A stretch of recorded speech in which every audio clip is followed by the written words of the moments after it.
Ako po si Jillian Estezano. Ngayon po magluluto tayo ng sinigang na hipon. Meron po tayo ditong kangkong, radish, okra, kamatis, sibuyas, bawang, and then shrimp. So ngayon ay hahatiin at lilinisin na natin ang mga sangkap.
So, natapos na natin hatiin at hugasan ang mga sangkap.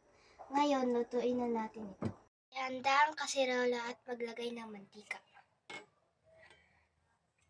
Ngayon, ilagay na natin ang bawang at sibuyas. Tapos, halo-haloin natin ito.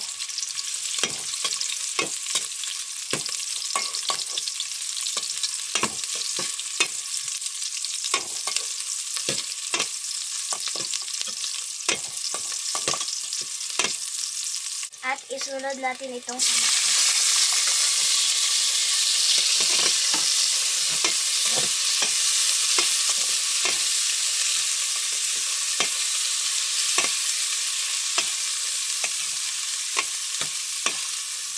Tapos halo-haloin lang natin ito.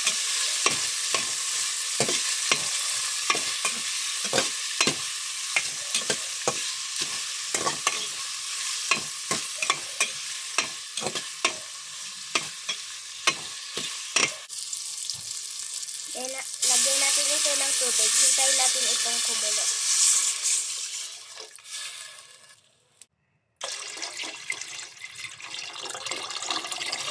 Dahil kumulo na, nilagay ko ng okra at radish. Pagkatapos, ilagay na natin ang sinigang mix.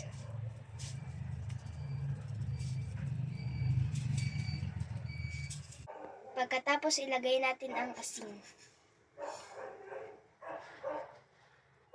Haluin natin ito. Okay. Tapos, takpan natin ito. Kapag medyo luto na ang okra at radish, at ilagay na natin ang kangkong. Takpan ulit natin. Ilagay na natin ang hipon.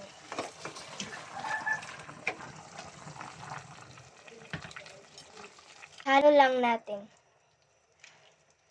Antayin lang natin hanggang maluto. Ngayon luto na ang sinigang na hipon.